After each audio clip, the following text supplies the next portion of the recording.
তো যাক, আজকে আমরা তো প্রফুল্লচন্দ্র রায়কে একটু স্মরণ করছি। হ্যাঁ স্যার। আহ, আমি একটু পয়েন্টগুলো লিখে নিয়েছি ন্যাচারালি, না হলে যাতে বাদ না যায়। হ্যাঁ স্যার। হুম।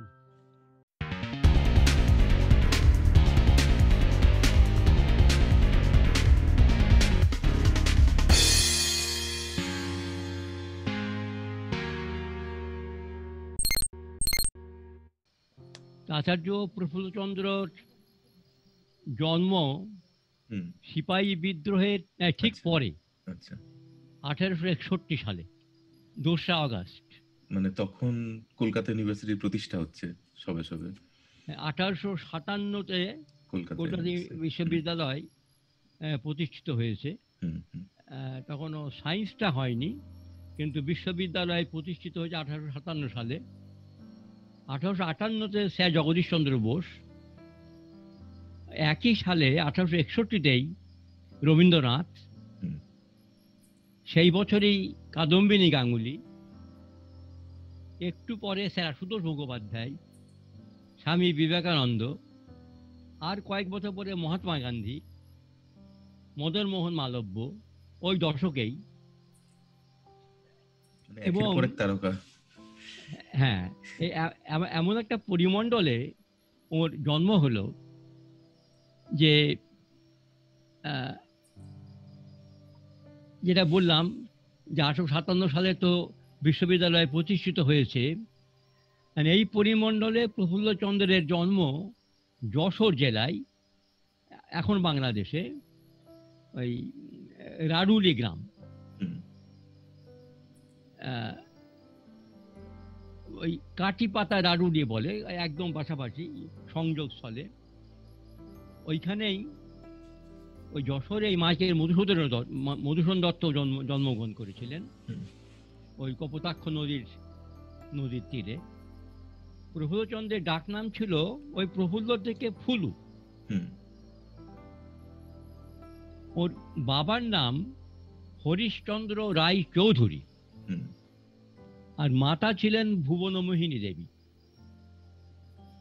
রায় চৌধুরী থেকে প্রফুল্লচন্দ্র যখন একটু বড় হলেন, চৌধুরীটুকু বাদ দিয়ে দিলেন।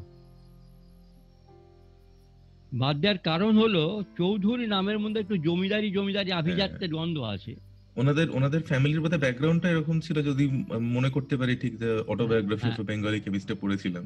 হ্যাঁ হ্যাঁ হ্যাঁ হ্যাঁ হ্যাঁ। আহ, ওইটা আসল বই, ওইটা পড়লেই, ওটা তো একটা বড় বই, সবাই অতটা পড়ে না, অতটা উৎসাহ থাকে না। যাতে ওই বইয়ের ওপর উৎসাহ জাগে, সেই জন্য আমরাও ওই বইটা সকলকে পড়ার জন্য অনুরোধ করি। এখন শিশুকালে প্রফুল্লচন্দ্রের পড়াশোনা ওর নিজের গ্রামেই, ওর বাবারই প্রতিষ্ঠিত স্কুলে। ওদের খুব জমিদার ফ্যামিলি ছিল, এবং হরিশচন্দ্রের শিক্ষার প্রতি অত্যন্ত অনুরাগ ছিল। তিনি নিজেও বেশ কয়েকটি ভাষা জানতেন, বিদেশি ভাষা জানতেন, যেখান থেকে প্রফুল্লচন্দ্র প্রভাবিত হয়েছিলেন। উনিও শিশুকাল থেকেই একাধিক ভাষা শেখার জন্য উনি চেষ্টা করেছিলেন। তো যাই হোক, প্রাইমারি স্কুলে পড়তে পড়তেই উনি চলে আসেন কলকাতায় দাদার সঙ্গে। কিন্তু ওর শরীর ভালো যেত না, অনিদ্রা রোগ, আমাশা, এই সমস্তর জন্যে কলকাতার জল হাওয়া সবসময় ওর সহ্য হতো না। মাঝে মাঝেই শিশুকাল আবার গ্রামে ফিরে যেতেন, আবার 1 বছর থেকে আবার ফিরে আসতেন। এমনি করতে করতে উনি শেষ পর্যন্ত উনি ভর্তি হলেন প্রথমে হেয়ার স্কুলে, এবং তারপরে আবার ফিরে লাস্টলি ভর্তি হলেন অ্যালবার্ট স্কুলে।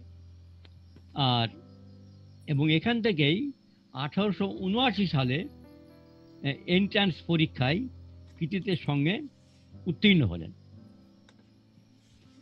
তারপরে বিদ্যাসাগর প্রতিষ্ঠিত যে মেট্রোপলিটন স্কুল যেটা, সেইটাই মেট্রোপলিটন একটা কলেজ হয়েছিল। সেইটা পরে বিদ্যাসাগর কলেজ হিসেবে প্রকাশ পায়। প্রকাশ পায়। হুম। এখন সেইখানে উনি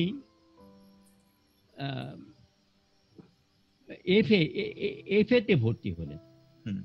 বিএ ক্লাসেও ভর্তি হলেন বিদ্যাসাগর কলেজেই, হুম। এবং সেখানে তখন বিদ্যাসাগর মশাই নিজেই ইংরেজির অধ্যাপনা করছেন, এবং ইংরেজি এবং বাংলা ভাষা সেখান থেকেই প্রফুল্লচন্দ্র তার কাছ থেকে প্রথম পাঠ নিয়েছিলেন।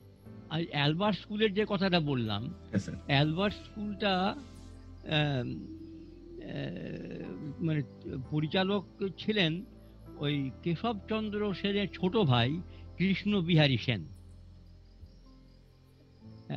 ওখানে পাঠ্যাবস্থাতেই প্রফুল্লচন্দ্র ব্রাহ্ম ধর্মের প্রতি আকৃষ্ট হন, এবং পরে তো তখন ব্রাহ্ম একটা ওরকম ধর্মে তখন ওরকম একটা এনভায়রনমেন্ট বোধহয় কলকাতা শহরে ছিল, কলকাতা শিক্ষিত শহরে সমাজে। ছিল। হ্যাঁ, শিক্ষিত হ্যাঁ, সমাজ বলবো না, আমি বলবো যে অ্যারিস্টোক্র্যাট, মানে অভিজাত সমাজে সমাজে। একটা। হ্যাঁ, হ্যাঁ। একটা ছিল, এবং তারা একটু মুক্ত মনেরও লোক ছিল। হুম। আমাদের যেমন গোড়ামির যে আচ্ছন্ন ছিল হিন্দু ধর্মের যারা হ্যাঁ। লোক আর কি, হ্যাঁ। ওরা বেশ কিছুটা মুক্ত মনেরও লোক ছিল। হুম। এবং কাদম্বিনী দেবী ওর যা সহপাঠী ছিলেন, হুম। তিনিও ওই ব্রাহ্ম ধর্মেই ছিলেন, এবং সেই জন্যেই তিনি প্রথম মহিলা যিনি ডাক্তারি পড়েছিলেন আর কি। আচ্ছা। হ্যাঁ, সেবা অসাধারণ তার তার জীবন। আচ্ছা, সুরেন্দ্রনাথ বন্দ্যোপাধ্যায় উনিও ছিলেন ওই ইংরেজির অধ্যাপক বিদ্যাসাগর কলেজ, বা তখন মেট্রোপলিটন কলেজ। সেখান থেকেও প্রফুল্লচন্দ্র অনেকখানি ইংরেজি শিখেছেন, এবং প্রফুল্লচন্দ্রের ইংরেজি জ্ঞান অসাধারণ।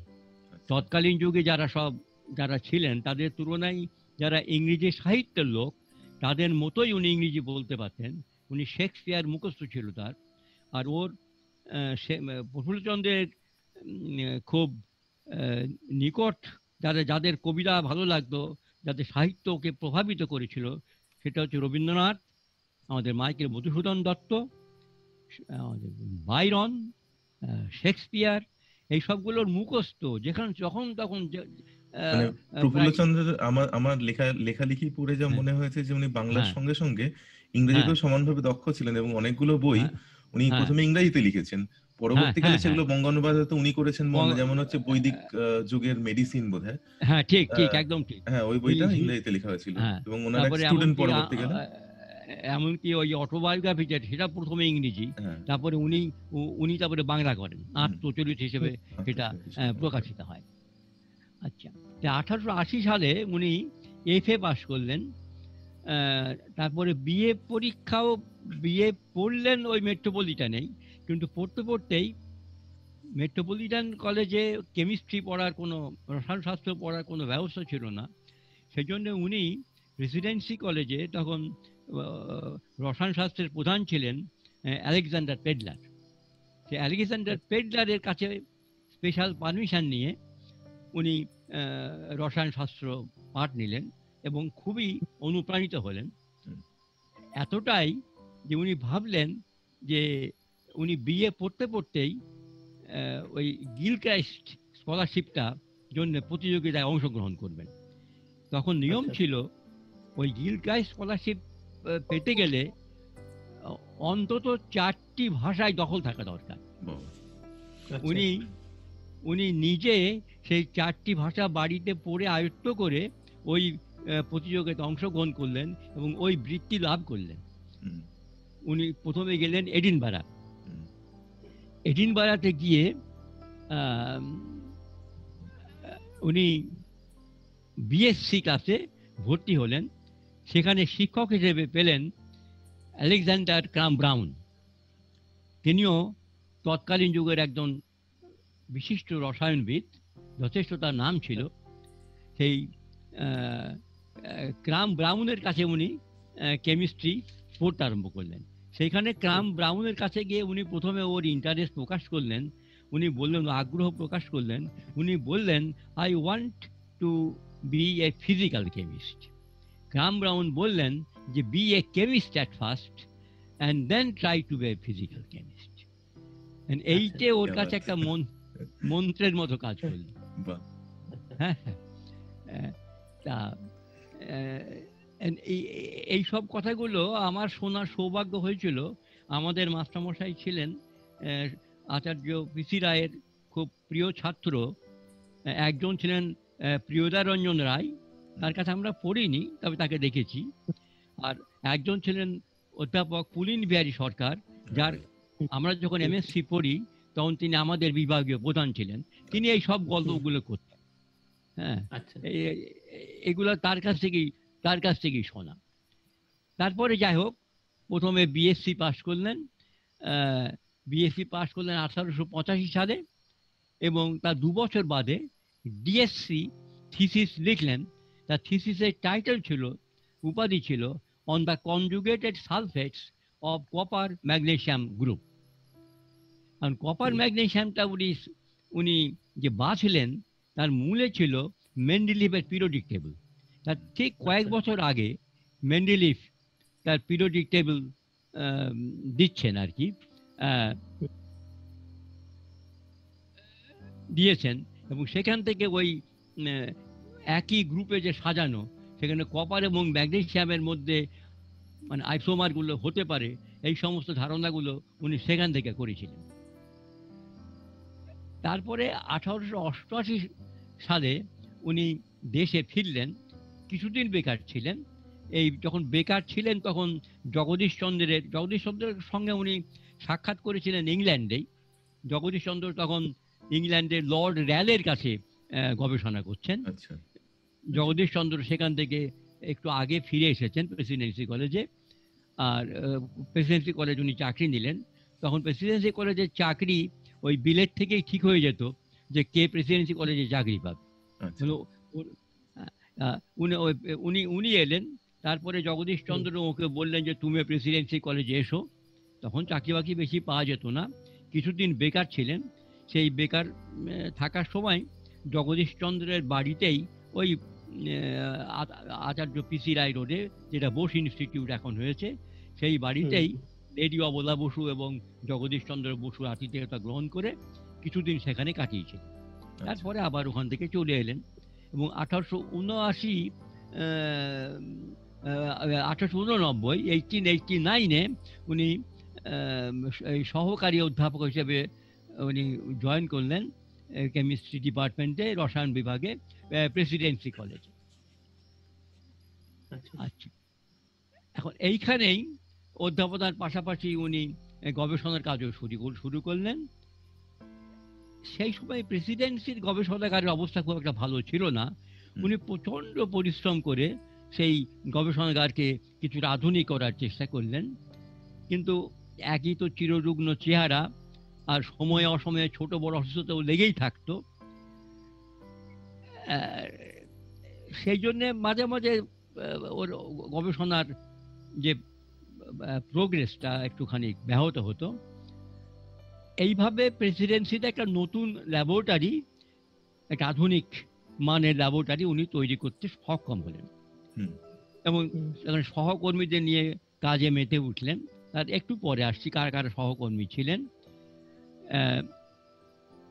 এইখানে এই পরীক্ষাগারেই তিনি তার প্রথম যে আবিষ্কার, বৈজ্ঞানিক আবিষ্কার জানিয়ে উনি জগৎ বিখ্যাত হয়ে গেলেন, এবং পরবর্তীকালে উনি ওই মাস্টার অফ নাইট্রাইট এই হিসেবেই উনি পরিচিত হলেন। এটা হচ্ছে মার্কিউরাস নাইট্রাইট, এইটা তৈরিটা। এর একটা ইতিহাস আছে। ইতিহাস হচ্ছে ওই প্রেসিডেন্সি কলেজে একটা ইলেকট্রোকেমিস্ট্রি কাজ করার জন্যে একটা ক্যালোমেল ইলেকট্রোড প্রয়োজন হলো। তো তিনি প্রফুল্লচন্দ্রকে বললেন যে আমাকে যদি একটু ক্যালোমেল তৈরি করে দিতে পারেন আমার বড় সুবিধা হয়। তা আমরা তো জানি ক্যালোমেল মানে মার্কিউরাস ক্লোরাইড, আর মার্কিউরাসটা প্রেসিপিটেট পড়ে অ্যানালিটিক্যাল গ্রুপ 1-এ, মানে মার্কিউরাস ক্লোরাইড হিসেবে। রিয়েজেন্ট হচ্ছে হাইড্রোক্লোরিক অ্যাসিড। তো উনি ভাবলেন যে মার্কিউরাস নাইট্রেট, ওটা জানা ছিল, আর নাইট্রেট ওয়াটার সলিবল। তো মার্কিউরাস নাইট্রেটে যদি আমি একটুখানি হাইড্রোক্লোরিক অ্যাসিড দিই তাহলে এই মার্কিউরাস ক্লোরাইড তৈরি হবে। ওর প্রাথমিক চেষ্টা ছিল মার্কিউরাস নাইট্রেট তৈরি করা। তো সেটা করার জন্যে উনি মার্কারিতে লঘু ডাইলিউট নাইট্রিক অ্যাসিড, প্রথমে চেষ্টা করেছিলেন আগে মার্কারকে বিশুদ্ধ করা, পিউরিফাই করা, সেটা নিয়ম হচ্ছে নাইট্রিক অ্যাসিড দিয়ে করতে হয়। তো লঘু নাইট্রিক অ্যাসিড দিয়ে মার্কারকে ট্রিট করতে করতে দেখলেন যে সেখানে একটা হলুদ রকমের কেলাস ক্রিস্টাল দেখা গেল। তো তখন উনি সেটাকে বিশ্লেষণ করে দেখলেন এটা মার্কিউরাস নাইট্রাইট। এখন আমরা জানি ওই পোটেনশিওমিটারে ক্যালোমিন ইলেকট্রোড লাগে, ওই পোটেনশিওমেট্রিক মেজারমেন্ট করার জন্য ওই ক্যালোমিন ইলেকট্রোডটা উনি তৈরি, এটাও ভুলও জানে না, এটাও বিভিন্ন বইয়ে নেই এই এই ইনফরমেশনটা। আচ্ছা, যাই হোক, উনি ওই এইভাবে মার্কিউরাস নাইট্রাইট পেলেন। এখন এইভাবে বিভিন্ন রিসার্চ যখন এসেছে, উনি নাইট্রাইট, শুধু নাইট্রাইট নয়, প্রেসিডেন্সি কলেজে উনি যখন জয়েন করলেন, যখন ওর সঙ্গে তখন বহু রকমের ওর সমস্ত সহকর্মী ছিল।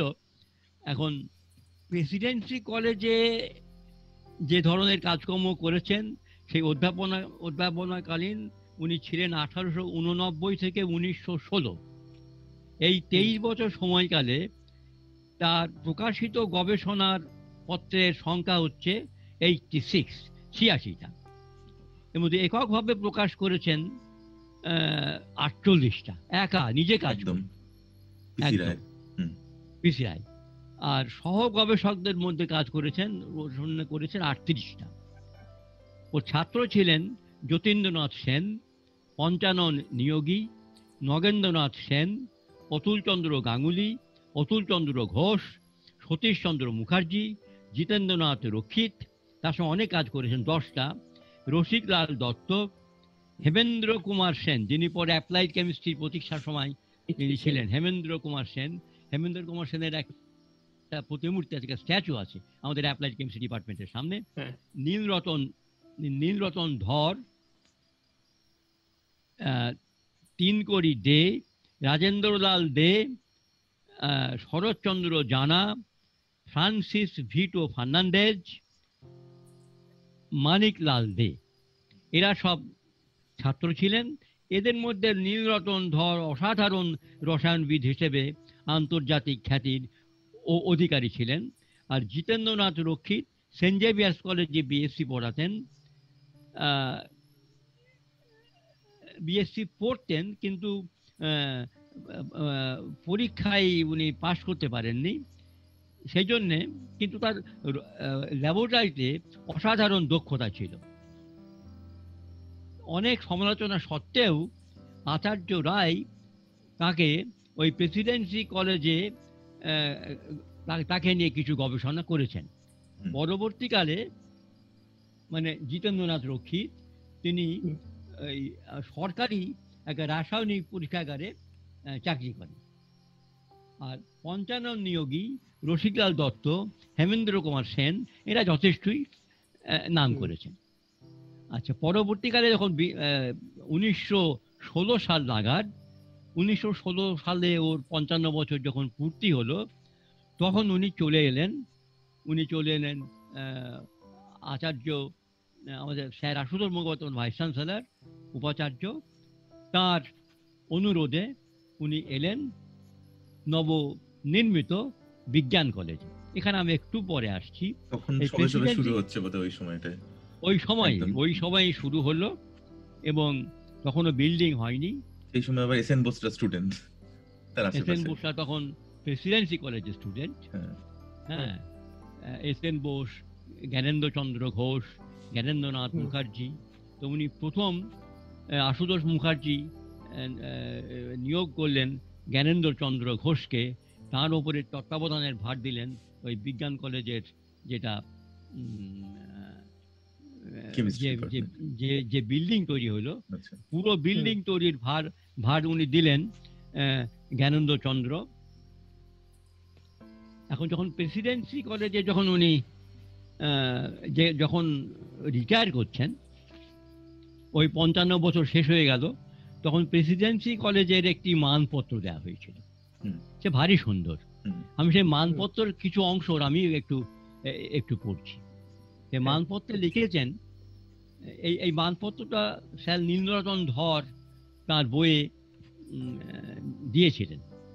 তার বাংলায় তাকে বঙ্গানুবাদ করলে দেখা যায়, সেখানে অংশ বিশেষ আমি বলছি যে কলেজে আপনার যে স্থান ছিল তা পূর্ণ হইবার নয়, ভবিষ্যতে আরো অনেক অধ্যাপক আসিবেন, কিন্তু আপনার সেই মধুর প্রকৃতি, সেই সরলতা, অক্লান্ত সেবার ভাব, উদার বুদ্ধি ও প্রজ্ঞা, তর্ক ও আলোচনায় সেই গভীর জ্ঞান, এই সমস্ত গুণ আমরা কোথায় পাইব? গত ৩০ বছর ধরিয়া এই সমস্ত দুর্লভ গুণেই আপনি ছাত্রদের প্রীতি অর্জন করিয়াছেন। আপনার কৃতিত্ব অসামান্য। আপনার সরল জীবনযাপন প্রণালী আমাদিগকে প্রাচীন ভারতের গৌরবময় যুগকে স্মরণ করাইয়া দেয়। আপনি চিরদিনই আমাদের বন্ধু, গুরু ও পথপ্রদর্শক ছিলেন। দরিদ্র ছাত্রদিগকে কেবল সলা পরামর্শ দেয়া নহে, অর্থ দ্বারাও আপনি সহায়তা করিতে সর্বদা প্রস্তুত ছিলেন। কঠোর ব্রহ্মচর্য পুত অনারম্ভ জীবন আপনার দেশপ্রেমের বাহ্য আড়ম্বর নাই, কিন্তু উহা গভীর। আপনার মধ্যে আমরা প্রাচীন ভারতের গুরুর আদর্শেরই পুনরাবির্ভাব দেখিতেছি। এই ছিল মানপত্রের মানে বিষয়বস্তু। বাহ। আর একটু বড় ছিল, কিন্তু আমি একটু ছোট্ট করে বললাম। আর এর উত্তরে প্রফুল্লচন্দ্র ভারী সুন্দর একটা কথা বললেন। প্রত্যুত্তরে প্রফুল্লচন্দ্র যে ভাষণ দিয়েছিলেন তাতে তিনি বললেন, যদি কেউ আমাকে জিজ্ঞাসা করেন যে প্রেসিডেন্সি কলেজে আমার কার্যকাল শেষ হইবার সময় আমি কি মূল্যবান সম্পত্তি সঞ্চয় করিয়াছি, তাহা হইলে আমি রসিকলাল দত্ত, নীলরতন ধর, মেঘনাদ সাহা, জ্ঞানেন্দ্রচন্দ্র ঘোষ, জ্ঞানেন্দ্রনাথ মুখার্জি প্রভৃতিকে দেখাইয়া বলিতে পারি, এরাই আমার রত্ন। বাহ, বাহ। এই ছিল তার একজন মাস্টারমশাই তার স্টুডেন্টদের নিয়ে কতটা প্রাউড হলে, কতটা গর্ববোধ করতেন এবং কতটা একাত্মতা হয়েছিলেন, এবং তার ছাত্ররাও তাকে ঠিক এইভাবেই দেখেছেন। তারা তো মানে স্যার ওই হ্যাঁ, প্রফুল্লচন্দ্র যখন মানে বলো। কলেজেই অলমোস্ট থাকতেন এবং স্টুডেন্টরাও বোধহয় ওনার সাথেই থাকতেন, মানে দিন রাত একসাথে। অনেক ছাত্র ওর সঙ্গেই সায়েন্স কলেজেই বাস করতেন। আমাদের বীরেশচন্দ্র গুহ একজন। বীরেশচন্দ্র গুহ, হ্যাঁ, উনি তো পিওর কেমিস্ট্রি ছাত্র ছিলেন। অর্গানিক কেমিস্ট্রি স্পেশাল নিয়ে পড়াশোনা করেছিলেন। হ্যাঁ, তারপরে উনি গবেষণা করেন ডক্টরেট ডিগ্রির জন্য প্রফুল্লচন্দ্র রায়ের কাছেই। ওইখান থেকে কাজ করে উনি ডিএসসি পান। হ্যাঁ, তো উনি থাকতেন বেহালায়। একদিন ওকে জিজ্ঞেস করলেন, তুমি থাকো কোথায়? উনি বললেন বেহালা। উনি বললেন যে বেহালা থেকে তুমি এত কাজকর্ম করবে কি করে? তখন উনি বললেন যে তাহলে স্যার কি করবো, আমি এখানে থাকবো কোথায়? না, আমার সঙ্গে থাকবো। হ্যাঁ, উনি বহু ছাত্রকে নিয়ে নদিয়া বিহারী অধিকারী, তিনি ওর সঙ্গে থাকতেন। হ্যাঁ, ও বেশ কিছু ছাত্র ওর সঙ্গে কাটাতেন, একসঙ্গে খাওয়া দাওয়া করতেন।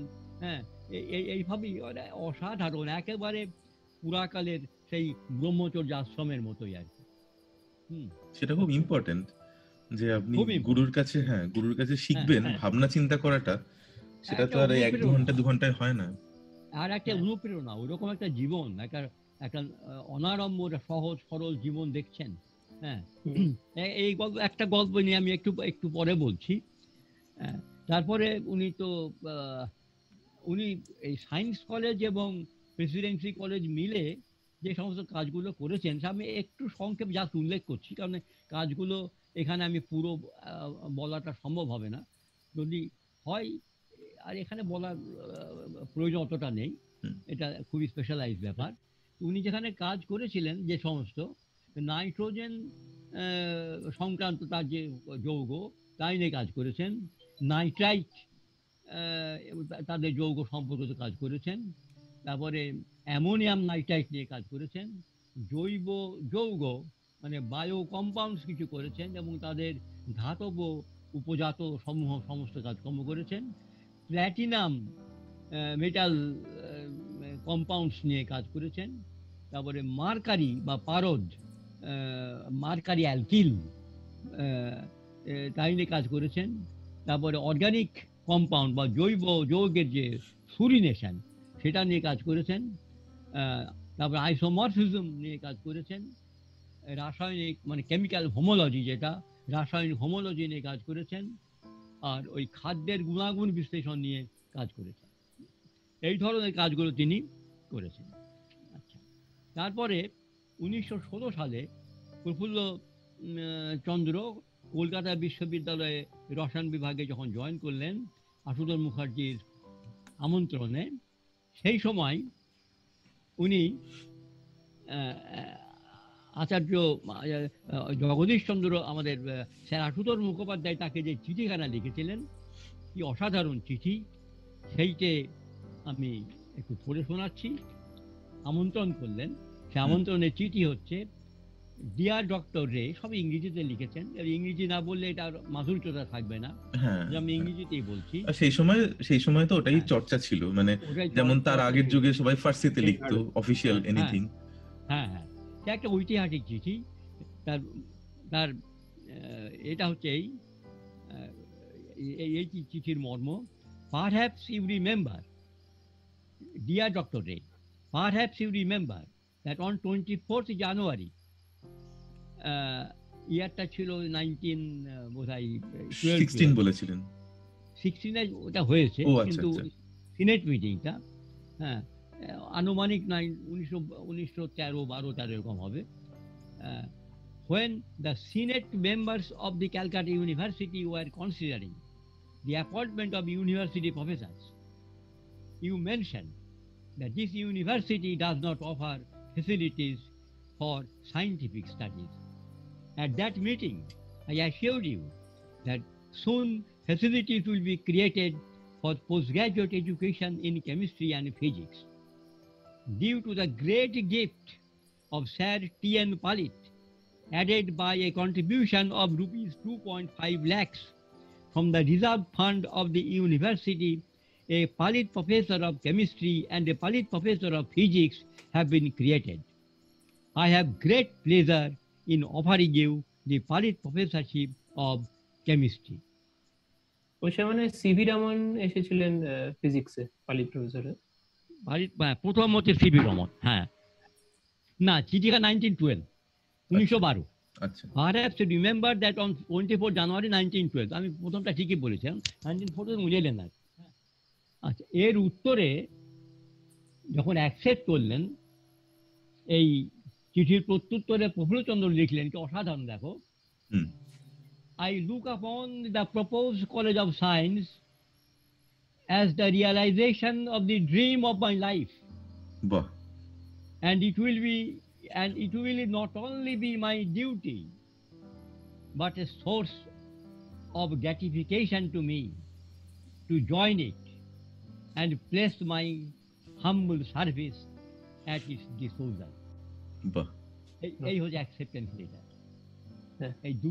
এই দুটো চিঠিই হচ্ছে ঐতিহাসিক, এবং এইটাই হচ্ছে শুরু গোটা ভারতবর্ষে বিজ্ঞান চর্চার শুরু, কিন্তু এইখান থেকে এই চিঠিটা বলা যায়, এই চিঠিখান।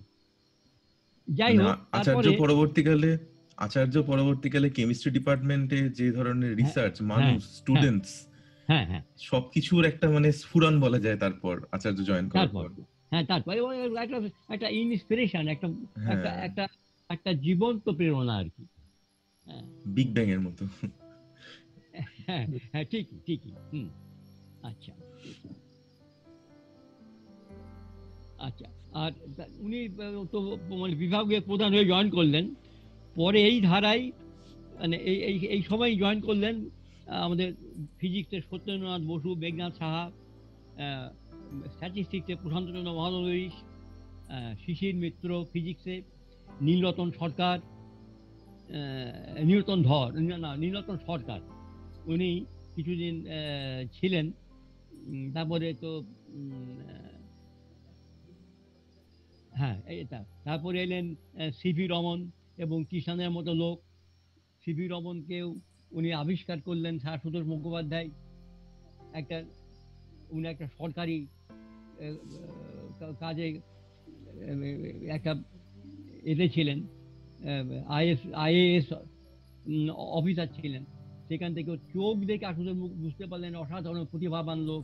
উনি বললেন যে তুমি তুমি কি করো? বলতে আমি একটা গবেষণা করতে চাই কিন্তু করতে পারছি না। বলে, আমার এই নবনিযুক্ত নবনির্মিত আমার যে বিজ্ঞান কলেজ সেখানে আসবে? উনি রাজি হলেন, অনেক কম মাইনেতে রাজি হয়ে গেলেন এবং পাশাপাশি পালিত অধ্যাপক হিসেবে উনি যোগদান করলেন এই বিজ্ঞান কলেজে। প্রফুল্লচন্দ্রের জীবনের অন্যতম শ্রেষ্ঠ কীর্তি হচ্ছে Bengal chemical and pharmaceutical works লিমিটেডের প্রতিষ্ঠা। এই প্রতিষ্ঠানই ভারতের প্রথম রাসায়নিক দ্রব্য এবং ওষুধ প্রস্তুতের কারখানা। উনি ভেবেছিলেন যে আমাদের বাঙালি জাতের জন্য একটা একটা কর্মসংস্থান একটা করা দরকার এবং সেই জন্যই সেটা তো উনি লিখেওছেন ওনার আত্মজীবনীতে, যে বাঙালি কেবলমাত্র নিজের হাতে নিজে কিছু করা দরকার, নিজে কিছু করা দরকার। এবং এই জাতি গঠনের এই মানসিকতা নিয়েই উনি এই বেঙ্গল কেমিক্যাল উনি প্রতিষ্ঠা করেছিলেন। প্রথমে নিজের পয়সা দিয়ে, প্রথমে নিজের বাসস্থানে প্রথম স্টার্ট করেন 91 নম্বর আপার সার্কুলার রোড, এখন যারা আচার্য পিসি রায় রোড, যেখানে উনি বাস করতেন, সেইখানেই ল্যাবরেটরি করে প্রথম শুরু করেন। তারপরে বেড়ে যায়, মানিকতলা কারখানা থেকে পানিহাটিতে যায়, কন্ট্যাক্ট প্রসেসে সালফিউরিক অ্যাসিড তৈরি করেন। ওষুধগুলো তো তৈরি হচ্ছে মানিকতলাতে, এর দিগন্ত বিস্তৃত হলো, বম্বেতে তার শাখা গেল, লখনৌতে তার শাখা প্রতিষ্ঠিত হলো, অনেক অনেক লাভ হতে শুরু করলো। এবং এক সময়ে তারপরে একটা অতি পরিষদ, বোর্ড অফ ট্রাস্টি তৈরি হলো। তারপরে মানে একদম classic stereotype of startup, garage থেকে শুরু করে। হ্যাঁ হ্যাঁ হ্যাঁ, নিশ্চয়ই। কিন্তু সব থেকে দুঃখের বিষয় হলো যে শেষের দিকে যে যারা ওর ছাত্র, যাদের সঙ্গে করলেন, তাদের সঙ্গে একটা মতভেদ হলো। মতভেদ হলো লভ্যাংশ নিয়ে। আচ্ছা, উনি চাইলেন যে লভ্যাংশের একটা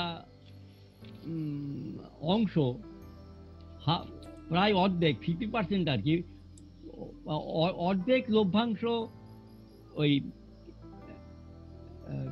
আমাদের বেঙ্গল কেমিক্যালের উন্নতির জন্য ব্যবহৃত হবে, আর অর্ধেক যারা অতি পরিষদের সদস্য তাদের মধ্যে বিতরিত হবে। কিন্তু ও নিজের ছাত্র, এমনকি রাজশেখর বসু, যার মানে ওর খুব প্রিয় ছাত্র, তিনিও বিরোধিতা করলেন। রাজশেখর বসু মানে, আমাদের যারা জানেন না তাদের জন্য একটুখানি ক্ল্যারিফাই করে দিই, যিনি আমাদের বিখ্যাত লেখক পরশুরাম। তিনি অ্যাকচুয়ালি কেমিস্ট্রি স্টুডেন্ট ছিলেন এবং বেশ নামকরা স্টুডেন্ট ছিলেন।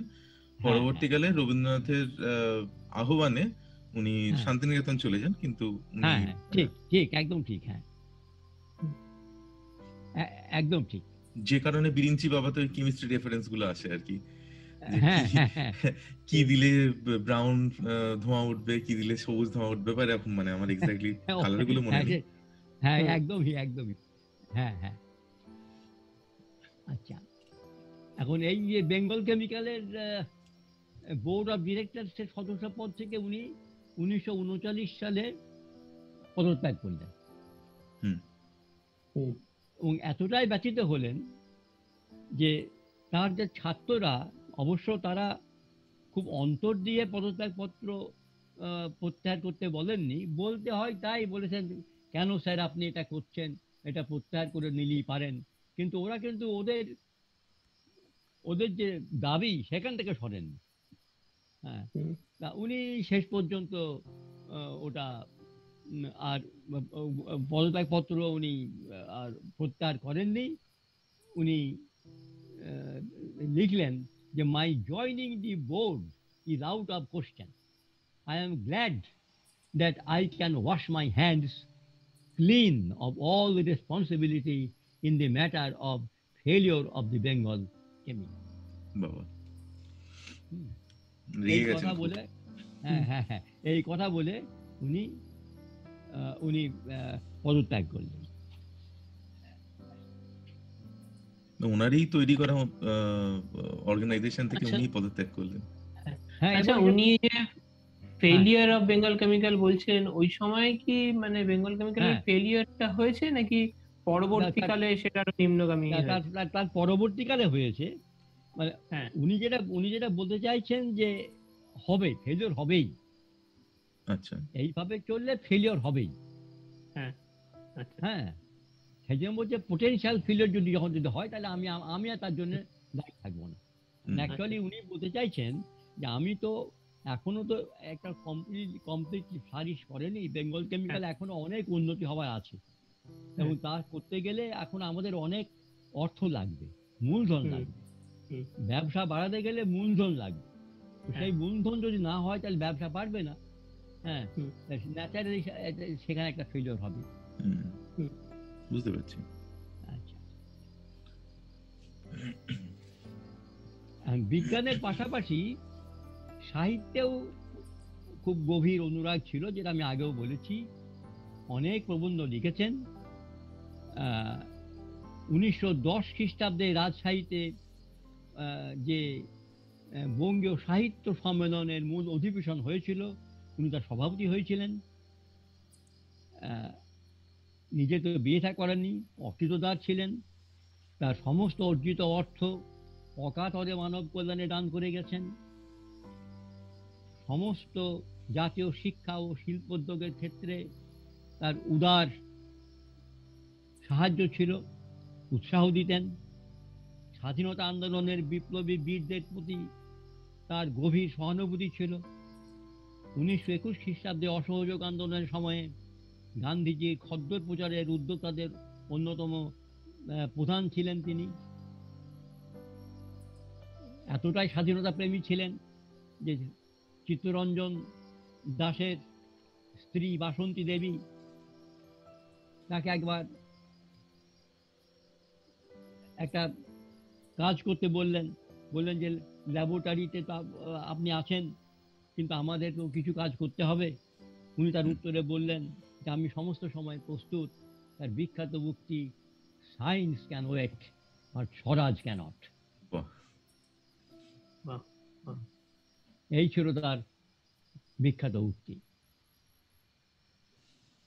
এখন দেশের আহ, বিজ্ঞান চর্চার উন্নতি কল্পে তিনি সব সময় উৎসাহী ছিলেন। কলকাতা বিশ্ববিদ্যালয়ের রসায়ন শিক্ষার উন্নতির জন্য তিনি বারে বারে দান দান করেছেন। দরিদ্র মেধাবী ছাত্র যারা, তাদেরকে নিয়মিত অর্থ যোগাতেন। প্রফুল্লচন্দ্র সমস্ত রকম কুসংস্কারের ঊর্ধ্বে ছিলেন। হিন্দু সমাজে যে জাতিভেদ, বাল্যবিবাহ, অনুপ্রথা ইত্যাদির ঘোরতর বিরোধী ছিলেন তিনি।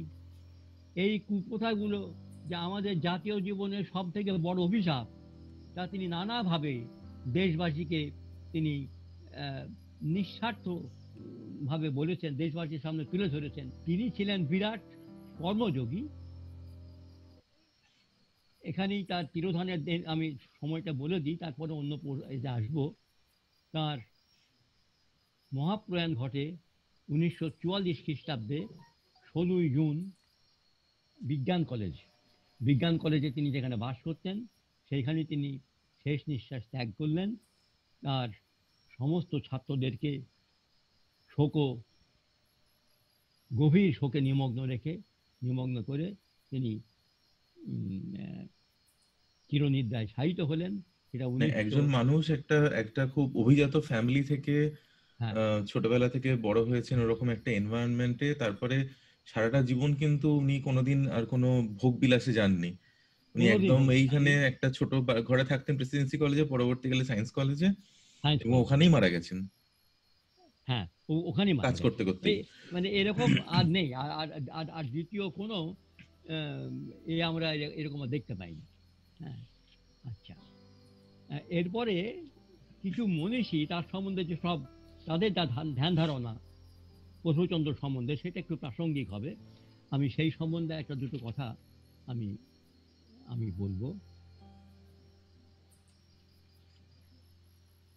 রাজেন্দ্র প্রসাদ রাজেন্দ্র প্রসাদ তাকে গুরু হিসেবে পেয়েছেন প্রেসিডেন্সি কলেজে। রাজেন্দ্র প্রসাদ প্রেসিডেন্সি কলেজের ছাত্র ছিলেন।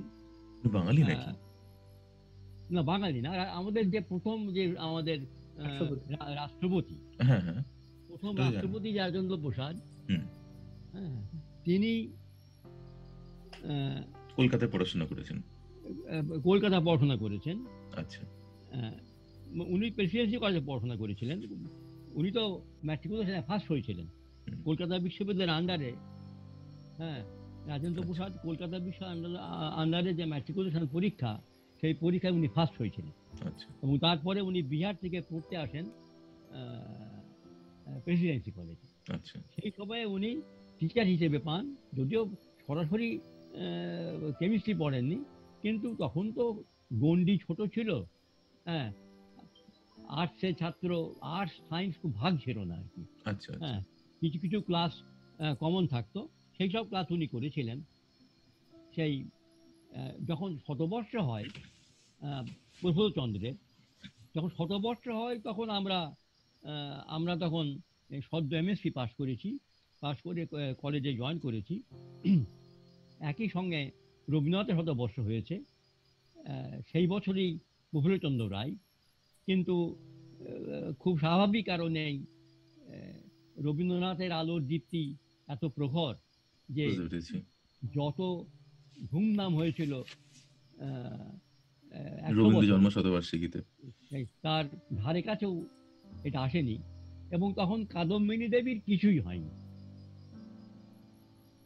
কিন্তু বুঝতে পেরেছি। 150 বছরে দেখলাম যে তুলনামূলকভাবে প্রফুল্লচন্দ্রকে অনেক বেশি স্মরণ মানুষ করেছে। এবং তার মূলে ইন্ডিয়ান কেমিক্যাল সোসাইটির অনেক অবদান আছে। ইন্ডিয়ান কেমিক্যাল সোসাইটির একটা জিনিস আমি বলতে ভুলে গেলাম আমার কথায়, যে ইন্ডিয়ান কেমিক্যাল সোসাইটি 1924 সালে প্রতিষ্ঠিত হয়। প্রতিষ্ঠার উদ্যোগ নিয়েছিলেন ওরই ছাত্র তিনজন, দুজন ওর ছাত্র আর আরেকজন ছাত্রের মতো, জ্ঞানচন্দ্র ঘোষ, জ্ঞানেন্দ্রনাথ মুখার্জি এবং এস ভাটনগর।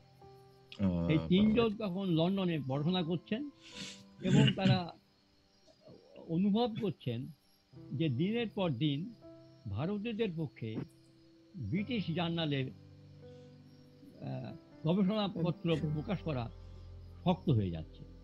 তো ভাবলেন যে দেশে ফিরে গিয়ে আচার্য প্রফুল্লচন্দ্র তার পরামর্শ নিয়ে, তার আশীর্বাদ নিয়ে ইন্ডিয়ান কেমিক্যাল সোসাইটি তারা প্রতিষ্ঠা করবেন।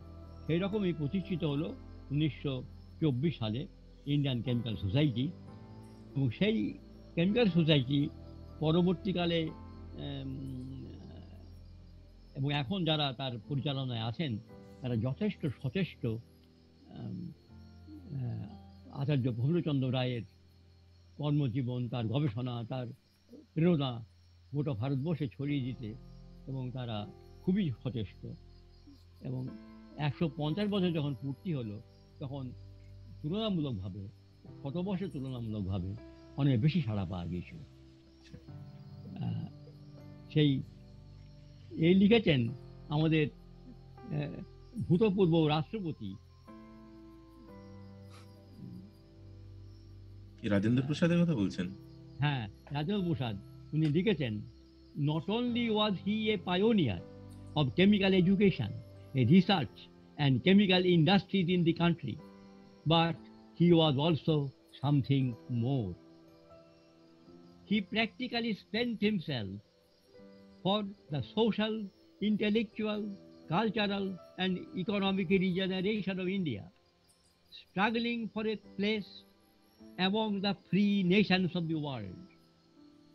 His sincere patriotism, his life of ascetic self-denial, his unbounded sympathy for the poor, his unfailing solicitude for the welfare of the students, and his ready accessibility own him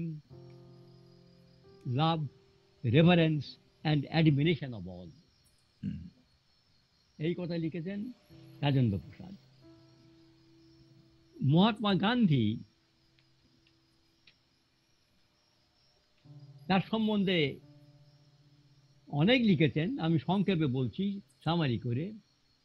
It is difficult to believe that a man in simple Indian dress and wearing simpler manners could possibly be the great scientist and professor he even then was in 1901. And it took my breath away when I heard that out of his princely salary he kept not only a few rupees for himself, and the rest he devoted of public uses, and particularly for helping poor students.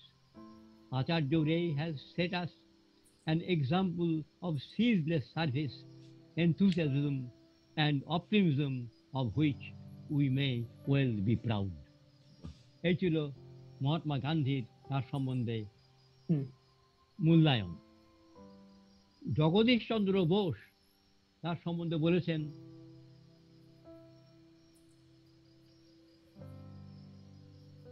Jagadish Bose নাকি অনেক কাছ থেকে দেখেওছেন অনেক কাছ দীর্ঘদিন। থেকে দেখেছেন, তিনি বলেছেন গান্ধী তো অতটা কাছ থেকে দেখেননি। The combination of such qualities in a single individual is indeed rare. মানে ওর একটা একজনের মধ্যে যে এত গুণ দেখে উনি অভিভূত হয়েছেন। উনি বারবার এই কথা বলেছেন, কিন্তু পাবলিকলি একটা জায়গায় উনি বলেছেন যে the combination of such qualities in a single individual is indeed rare. There can be no higher example for the young generation to emulate. ছোট্ট কথাই তার সম্বন্ধে বলেছেন জগদীশ চন্দ্র বসু।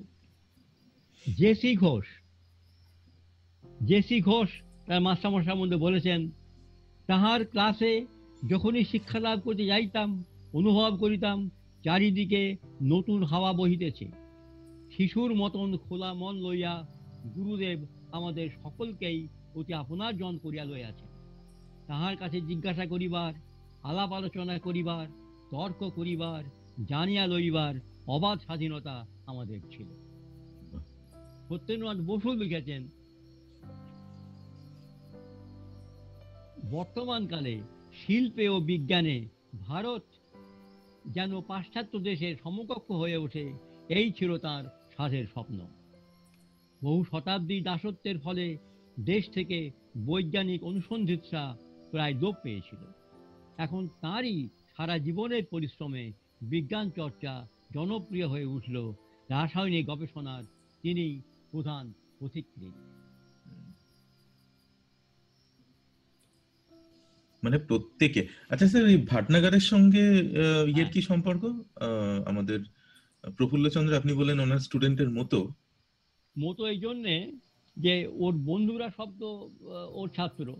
আচ্ছা, সেই সূত্রে নিশ্চয়ই কলকাতায় পড়েননি, তবে ভাটনগরকে পড়িয়েছেন খুব সম্ভব লখনৌতে।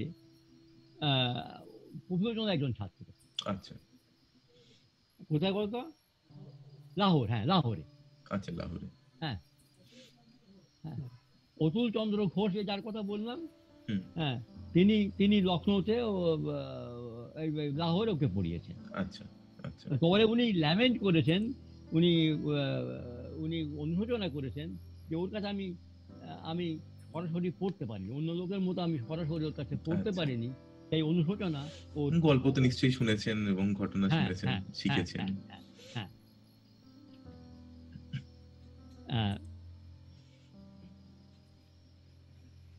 আজ এই দুটো খণ্ডই কিন্তু প্রকাশ করেছিল বেঙ্গল কেমিক্যাল।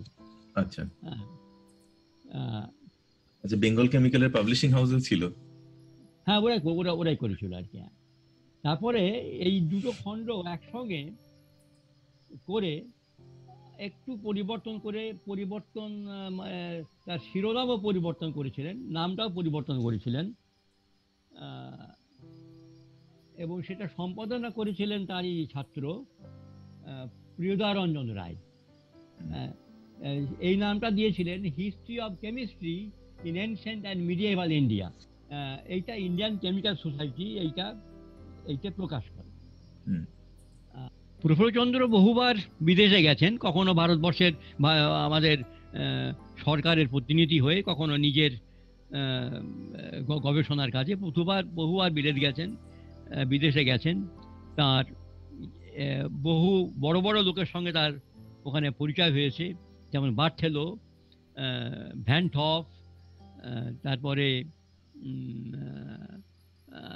হেবার, যে অ্যামোনিয়ার হ্যাঁ হ্যাঁ, হেবার্স প্রসেস। হেবার প্রসেসের হেবার, এই সমস্ত লোকের সঙ্গে তার পরিচয় হয়েছে, এবং তারা প্রত্যেকেই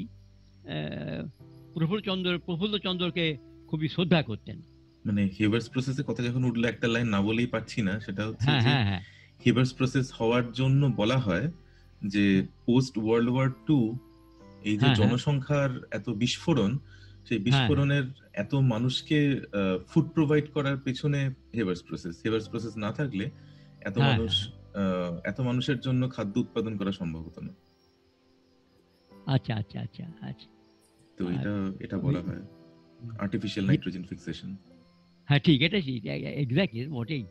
তো মানে বিশ্বযুদ্ধ উত্তর পৃথিবীর হ্যাঁ বলা হ্যাঁ যেতে পারে যে সব থেকে ইম্পর্টেন্ট প্রসেস, সব থেকে ইম্পর্টেন্ট আমার মতে একটা সাইন্টিফিক ডিসকভারি যদি কিছু থাকে সেটা হেবার্স প্রসেস। এবং আমরা প্রত্যেকের মানে এই যে যত মানুষ রয়েছি, আমাদের হ্যাঁ প্রত্যেকের হ্যাঁ শরীরে আমার হ্যাঁ হ্যাঁ। নাম্বারটা মনে নেই এই মুহূর্তে, একটা সার্টেন পার্সেন্টেজ অফ নাইট্রোজেন একদিন হেবার্স প্রসেসের একটা চেম্বারের মধ্যে দিয়ে পাস করেছে। আচ্ছা মানে আচ্ছা, বাহ। সে নাইট্রোজেনটা ভেঙে অ্যামোনিয়া বানিয়েছে বলে সেটা আমাদের শরীরে প্রোটিন হতে পেরেছে। হ্যাঁ হ্যাঁ ঠিক ঠিক, বাহ, খুব ভালো কথা। আর হিস্ট্রি অফ হিন্দু কেমিস্ট্রি, হুম। ওই উনি দুটো খণ্ড, প্রথমটা 1902 আর পরেরটা 1909। হ্যাঁ, আর আর দুটো খণ্ড উনি লিখেছিলেন, ওই অটোবায়োগ্রাফি যেটা, এই life and experience of a Bengali chemist, এটা প্রথম খণ্ড 1932 আর দ্বিতীয় খণ্ড 1935। আর প্রথম খণ্ডের ভূমিকাতে উনি একটা অসাধারণ কথা লিখলেন। আহ, হ্যাঁ, হিস্ট্রি অফ হিন্দু কেমিস্ট্রির যে প্রিফেস, যে ভূমিকা, তার সেকেন্ড ভলিউমের ভূমিকায় লিখলেন যে Hindu nation, which its glorious past and vast latent potentials, may yet look forward to still more glorious future. And if the perusal of these pages will have its effects of stimulating my countrymen to strive for regaining their old position in the intellectual hierarchy of nations, I shall not have labored in vain. মানে এটা বাংলা করলে এরকম দাঁড়াবে: হিন্দু জাতির গৌরব, উদ্দীপিত অতীত ও বিশাল সুপ্ত সম্ভাবনা আরও এক গৌরবোজ্জ্বল ভবিষ্যতের মুখাপেক্ষী। বইটি লিখেছি আমার দেশবাসীকে অতীতের শ্রেষ্ঠত্ব ফিরে পাবার চেতনায় উদ্ভাসিত করে তুলতে। যদি তাই হয় তাহলে ভাববো আমার শ্রম মাঠে মারা যায়নি। বাহ। আর ওই life and experience of a Bengali chemist, তার প্রিফেসে যেটা লিখলেন, এটা অবশ্য তারপরে তিনি যখন কেমিক্যাল সোসাইটির যখন জার্নাল পাবলিশ হলো 1924-এ, তখন লন্ডন কেমিক্যাল সোসাইটি থেকে ওকে একটা ধন্যবাদ, একটা অভ্যর্থনা মতো, একটা অভিনন্দন জানানো হলো। তার সেই অভিনন্দনের উত্তরে তিনি এই কথাটা লিখলেন, এবং একই কথা উনি লিখেছিলেন ওই প্রিফেসে, ওই ভূমিকায়, তার life and experience of a Bengali কেমিস্টের যে প্রথম খণ্ড লিখছেন: while a student at Edinburgh, I found to my regret that every civilized country, including Japan, was adding to the world's stock of knowledge, but unhappy India was lagging behind. I dreamt a dream that, God willing, a time would come when she too would contribute her quota. Half a century has since then rolled by. My dream I have now the gratification of finding fairly materialize. A new era has evidently dawned upon India. Her sons have taken kindly to the zealous pursuit of different branches of science. क्या बात May है। the torch thus kindled burn with greater brilliance from generation to generation. মানে একজন মানুষ যে স্বপ্নটা দেখছেন 50 বছর হ্যাঁ। বাদে যখন তিনি সেই মানুষটি দেখতে পাচ্ছেন যে তার স্বপ্ন সফল হয়েছে, সফল হয়েছে, তারই স্টুডেন্টরা সফল হয়েছে। বিভিন্ন জায়গায় গিয়ে এটা কতটা সেই এনরিচিং এইটা এবং তিনি কতটা এবং স্যাটিসফাইং। এইটা তিনি অনুভব করছেন, বলছেন আমার স্বপ্ন সার্থক হলো। এবং এই কথাটাই ও- আপনি তাহলে বুঝতে পারবেন, মানে আমরা হ্যাঁ। এখন এই আপনার এই কথাটা শুনে আমার মনে হলো যে কেন উনি ওই চিঠিতে লিখেছিলেন প্রেসিডেন্সি কলেজ, চিঠিতে ঠিক না, প্রেসিডেন্সি কলেজ ছেড়ে যাওয়ার ওই চিঠিটার উত্তরে বলেছিলেন যে হ্যাঁ, আমি যদি কিছু রেখে যেতে পারি তা আমার এই স্টুডেন্টরা, হ্যাঁ, এটা মানে বোঝা যাবে তখন, এই বলা যায়। কারণ ওটাই উনি এবং এই চেয়েছিলেন। স্বপ্ন তো মনে হয় উনি একদম জীবনের শুরু থেকে দেখেছিলেন, মানে যবে থেকে উনি এডিনবারা গিয়েছিলেন আর হ্যাঁ, মনে হ্যাঁ। হয় তিনি ওখানকার যে পরিস্থিতি দেখেছিলেন, যে ধরনের বৈজ্ঞানিক কালচার এবং সোসাইটিতে যেভাবে কন্ট্রিবিউশন হয়, তখন ভারতবর্ষের এই সায়েন্স প্যাটার্নিটিতে কন্ট্রিবিউশন তো একদমই নীল ছিল, মানে কিছুই হ্যাঁ, ছিল হ্যাঁ। না। হুম। তো আচ্ছা, সেখানে উনি প্রফুল্লচন্দ্র- অটোবায়োগ্রাফিতে লিখেছেন সে কথা। হ্যাঁ, লিখেছেন ওটা। আচ্ছা, প্রফুল্লচন্দ্র সাম্মানিক উপাধি বহু পেয়েছেন। কলকাতা বিশ্ববিদ্যালয়ের সাম্মানিক ডক্টরেট, ঢাকা বিশ্ববিদ্যালয় থেকে পেয়েছেন। তারপরে পরে বিদেশ থেকেও পেয়েছেন। লন্ডন, মিউনিক বিশ্ববিদ্যালয়কে সমস্ত সাম্মানিক সদস্য দিয়েছেন। ব্রিটিশ সরকার তাকে CIEO নাইট উপাধি দিয়েছেন। এ তো শেষ নেই, অনেক কিছু তিনি পেয়েছেন। তারপর হ্যাঁ, স্যার। রবীন্দ্রনাথের সঙ্গে সম্পর্কের ব্যাপার। আচ্ছা। রবীন্দ্রনাথের সঙ্গে তার সম্পর্ক পারস্পরিক শ্রদ্ধা। ওরা যেহেতু দুজনই সমবয়সী প্রায়। সমবয়সী এবং পারস্পরিক শ্রদ্ধা ওদের অটুট ছিল দীর্ঘদিন ধরে। এবং কলকাতার ওইটুকু জায়গাতেই তো ওনারা থাকতেন, এপাশ আর ওপাশ। হ্যাঁ, তো ওনারা হ্যাঁ, হ্যাঁ। একে অপরের সঙ্গে হ্যাঁ। নানা রকম ইন্টারাকশন হতো আশা করি। সব থেকে অ্যাকচুয়ালি ওই রাজশেখর বসুকে নিয়ে একটু মনোমালিন্য হয়েছিল আচ্ছা। রবীন্দ্রনাথের সঙ্গে। মনোমালিন্যটা আপাত মনোমালিন্য, একটু কৃত্রিম। আচ্ছা। চিঠিপত্রের মধ্যে একটু মানবিমান ছিল দুজনের মধ্যে। চিঠিপত্র আদান প্রদান রবীন্দ্রনাথ এবং প্রফুল্লচন্দ্র নিয়ে এক ঘন্টার বক্তৃতা এমনিতেই হয়। হ্যাঁ, তা আমি অতটা যাব না, আমি আজকে জাস্ট প্রাসঙ্গিক দু একটা কথাবার্তা বলছি। রবীন্দ্রনাথের যখন 70 বর্ষ পূর্তি হলো, সেই উপলক্ষে টাউন হলে সেই বছরে 25 থেকে 27শে ডিসেম্বর রবীন্দ্র জয়ন্তী হয় এবং তার গুরুত্বপূর্ণ ভূমিকায় প্রফুল্লচন্দ্র ছিলেন। তখন চাঁদা দিয়েছিলেন, প্রফুল্লচন্দ্র সব থেকে বেশি চাঁদা দিয়েছিলেন। আর চাঁদা দিয়েছিলেন UN ব্রহ্মচারী। আচ্ছা। প্রসঙ্গত UN ব্রহ্মচারী প্রেসিডেন্সি কলেজে, উনি যদিও ডাক্তার, উনি প্রেসিডেন্সি কলেজে উনি কেমিস্ট্রি পড়েছিলেন এবং MSc পাস করেছিলেন। আচ্ছা। সেখানে প্রফুল্লচন্দ্রের ছাত্র ছিলেন। পরবর্তীকালে উপেন্দ্রনাথ ব্রহ্মচারী কালাজ্বরের ওষুধ বার করেন, এটা অনেকেই জানে। আচ্ছা, বঙ্গীয় এবং সাহিত্য সেটা আজকের পার্সপেক্টিভে মানুষ বুঝতে পারবে যে কালাজ্বর তখন এতই প্রিভ্যালেন্ট ছিল, হয়তো আজকে করোনার মেডিসিন বার করার মতো ইম্পর্টেন্ট কাজটা। হ্যাঁ, হ্যাঁ, হ্যাঁ। আচ্ছা, বঙ্গীয় সাহিত্য পরিষদের তদানীন্তন সভাপতি ছিলেন প্রফুল্লচন্দ্র। প্রফুল্লচন্দ্রের কবি হাতে মানপত্র অর্পণ করেন।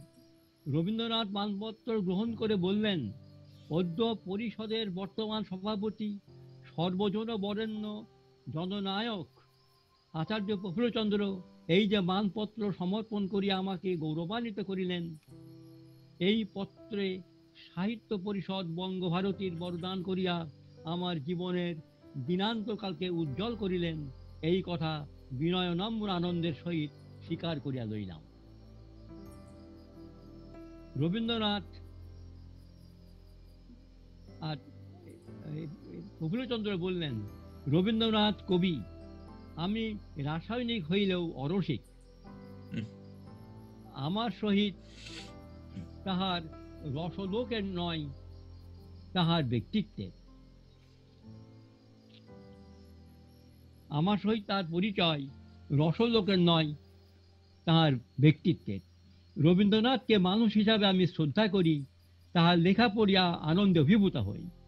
সমালোচক আমি নই, সে স্পর্ধাও নাই, তথাপি এই কবির প্রতি আমার সকল শ্রদ্ধা আজ হৃদয়ে উদ্বেল হয়ে উঠেছে। প্রসঙ্গত বলে রাখা দরকার, রবীন্দ্র জয়ন্তী উপলক্ষে যে তহবিল গঠিত হয়েছিল তাতে প্রফুল্লচন্দ্র 25 টাকা চাঁদা দিয়েছিলেন, আর একজন দিয়েছিলেন 25 টাকা, তিনি উপেন্দ্রনাথ ব্রহ্মচারী। আচ্ছা। রবীন্দ্রনাথের 70 বছর পূর্তি উপলক্ষে যেমন রবীন্দ্র জয়ন্তীর আয়োজন হয়েছিল, তেমনি প্রফুল্লচন্দ্রের 70 উপলক্ষে বঙ্গীয় সাহিত্য পরিষদের পক্ষ থেকে প্রফুল্লচন্দ্রকে সম্বর্ধিত করা হয়। আচ্ছা। 1932 সালের 11 ডিসেম্বর কলকাতা টাউন হলের সেই সম্বর্ধনা সভায় সভাপতিত্ব করেন রবীন্দ্রনাথ। প্রফুল্লচন্দ্রের 70 বছর পদার্পণ উপলক্ষে অভিনন্দন বার্তা রচনা করেন রবীন্দ্রনাথ।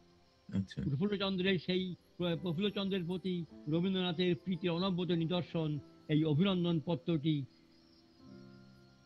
যে রবীন্দ্রনাথ লেখেন, আমরা দুজনে সহযাত্রী, কালের তরিতে আমরা প্রায় এক ঘাটে এসে পৌঁছেছি, কর্মের ব্রতেও বিধাতা আমাদের কিছু মিল ঘটিয়েছেন। আমি প্রফুল্লচন্দ্রকে তার সেই আসনে অভিবাদন জানাই, যে আসনে প্রতিষ্ঠিত থেকে তিনি তার ছাত্রের চিত্তকে উদ্বোধিত করেছেন। কেবলমাত্র তাকে জ্ঞান দেননি, নিজেকে দিয়েছেন। সেই দানের প্রভাবে সে নিজেকেই পেয়েছে।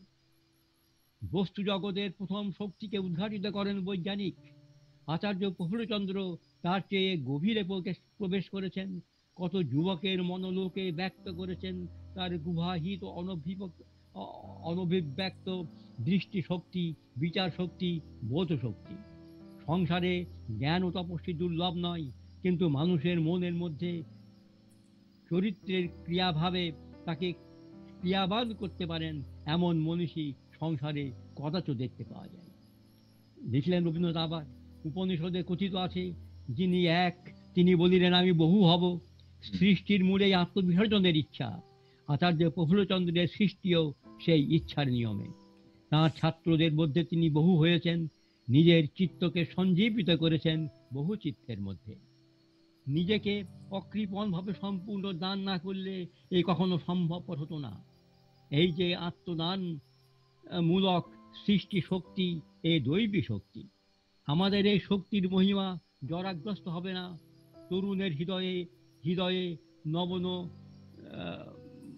নবন বোধশালিনী বুদ্ধির মধ্য দিয়ে তা দূরকালে প্রসারিত হবে। দুঃসাধ্য অধ্যবসায়ে জয় করবে নব নব জ্ঞানের সম্পদ। আচার্য নিজের জয় কীর্তি নিজে স্থাপন করেছেন উদ্যমশীল জীবনের ক্ষেত্রে, পাথর দিয়ে নয়, প্রেম দিয়ে। আমরাও তার জয়ধ্বনি করি।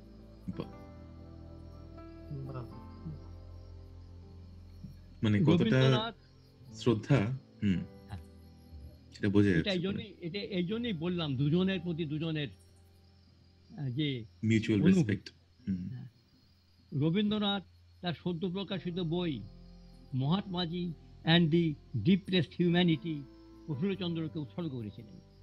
এছাড়াও রবীন্দ্রনাথ 2 ছত্র কবিতা লিখে তা তাম্র ফলকে উৎকীর্ণ করে প্রফুল্লচন্দ্রকে উপহার দেন। মুরাদাবাদে প্রস্তুত এই তাম্র ফলকে খোদিত কবিতাটি হল, প্রেম রসায়নে ওগো সর্বজন প্রিয়, করিলে বিশ্বের জনে আপন আত্মীয়। বর্তমানে এই ফলকটি বঙ্গীয় সাহিত্য পরিষদের সংগ্রহশালায় রক্ষিত আছে।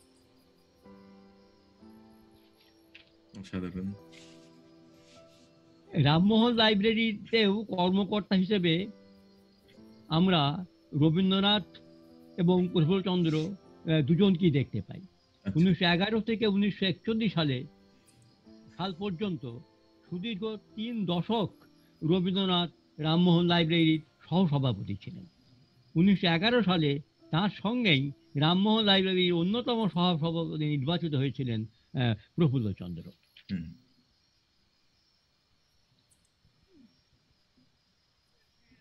যখন 80 বছর হলো হুম।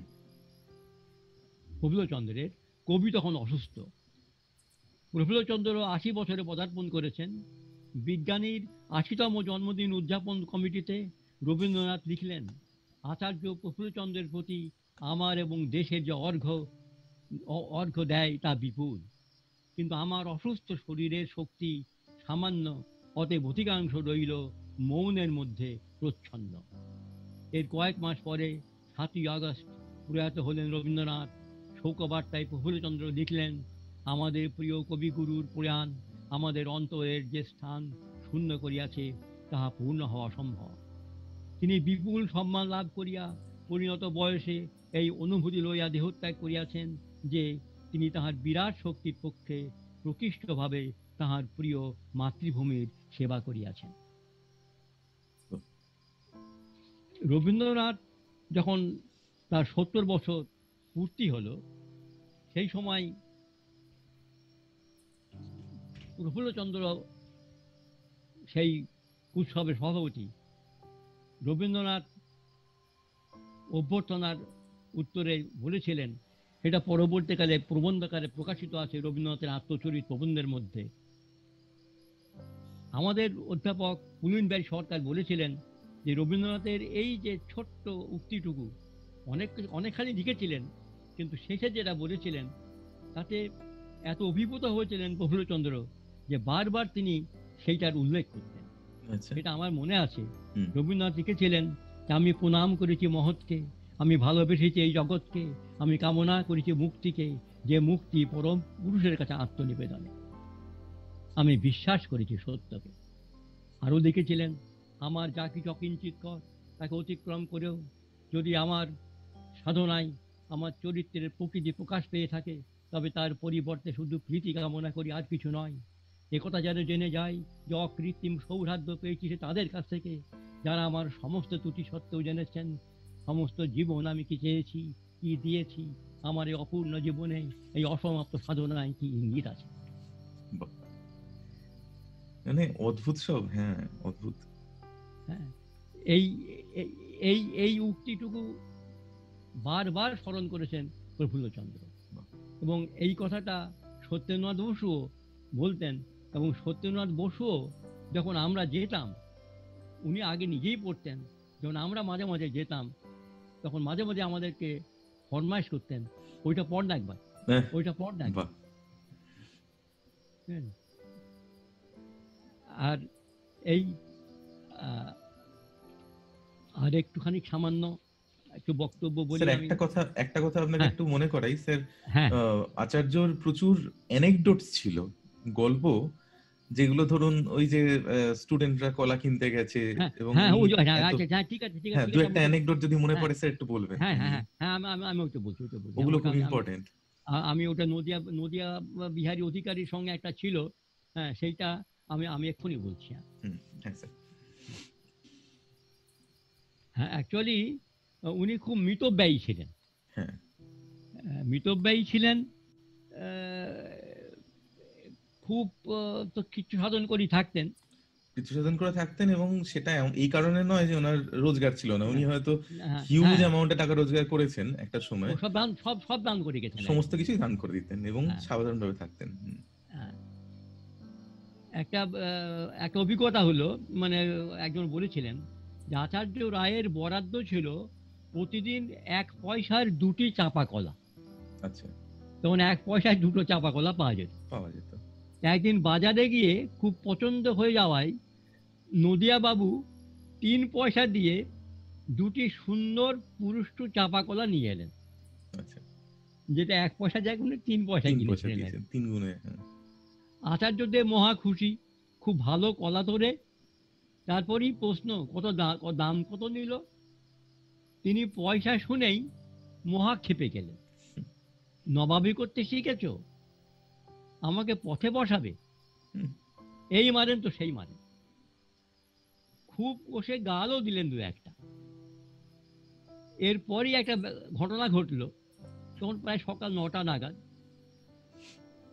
ওর কাছে দেখা করতে এলেন ডক্টর প্রফুল্লচন্দ্র ঘোষ, ওরই ছাত্র। প্রফুল্লচন্দ্র ঘোষ আমাদের আমাদের পশ্চিমবঙ্গের প্রথম মুখ্যমন্ত্রী। প্রফুল্ল ঘোষ, প্রফুল্ল। চন্দ্রদাস তো বলা হতো না। হ্যাঁ, তো ডক্টর ঘোষ আসছেন প্রফুল্লচন্দ্রের কাছে অভয় আশ্রম, মালিকান্দি আশ্রম, অন্যান্য জনহিতকর কাজকর্মের ব্যাপারে পরামর্শ ও সাহায্যের জন্য।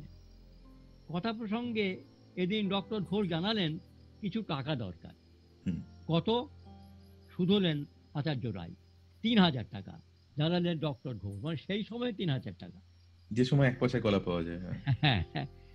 অমনি তলব হলো নদিয়া বাবুকে, দেখ তো কত টাকা আছে।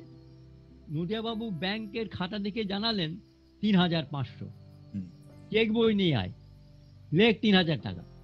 লেখা হলো, খসখস করে সই করে দিলে, সই করে চেক ছিঁড়ে দিয়েছিলেন ডক্টর ঘোষকে নদিয়া বাবু হতবুদ্ধি। সেই দিনই, হ্যাঁ, সেই দিনে এরকম কিছু কিছু ঘটনা আছে। একটা আছে, উনি অত্যন্ত নিয়মানুবর্তিতা পছন্দ করতেন। একদিন এক ভদ্রলোককে একটা উনি সময় দিয়েছেন, তা তিনি সেই সময় আসেননি। সেই সময় আসেননি, তারপর একটু দেরি করেছেন।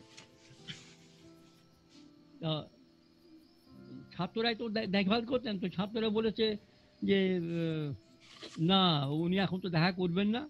তো উনি বলেছেন, না, আমি ওর মামাতো ভাই। আচ্ছা, তো চলে গেছে, দেখা টাকা করেছেন। তারপর ছাত্রদেরকে বকাঝকা করেন, কেন ছাড়লি, ওরা এই সময় আসার কথা ছিল, হ্যাঁ, অনেক পরে এলো, ছাড়লি কেন? উনি বললেন, উনি আপনার মামাতো ভাই। বললেন বাবা তো ভাই বললেও ছাড়বি না। হ্যাঁ, যে বাবা তো ভাই এলেও ছাড়বি না, বুঝলেন না। প্রফুল্লচন্দ্র 55 বছর বয়সে তো অবসর নিলেন প্রেসিডেন্সি কলেজে। তারপরে 60 বছর পর্যন্ত আমাদের বিজ্ঞান কলেজ থেকে উনি পালিত অধ্যাপকের বেতন নিলেন। যখন 60 বছর যখন পূর্ণ হলো, তখন বিশ্ববিদ্যালয় ওকে অনুরোধ করলেন যে আপনি কাজ চালিয়ে যান। উনি বললেন, আমি রাজি আছি, আমি কোনো বেতন নেব না। আচ্ছা, কিন্তু বেতন না হলে তো চলবে না, মানে দিতে পারে না বিশ্ববিদ্যালয়। মাত্র 1 টাকা বেতন নিতেন।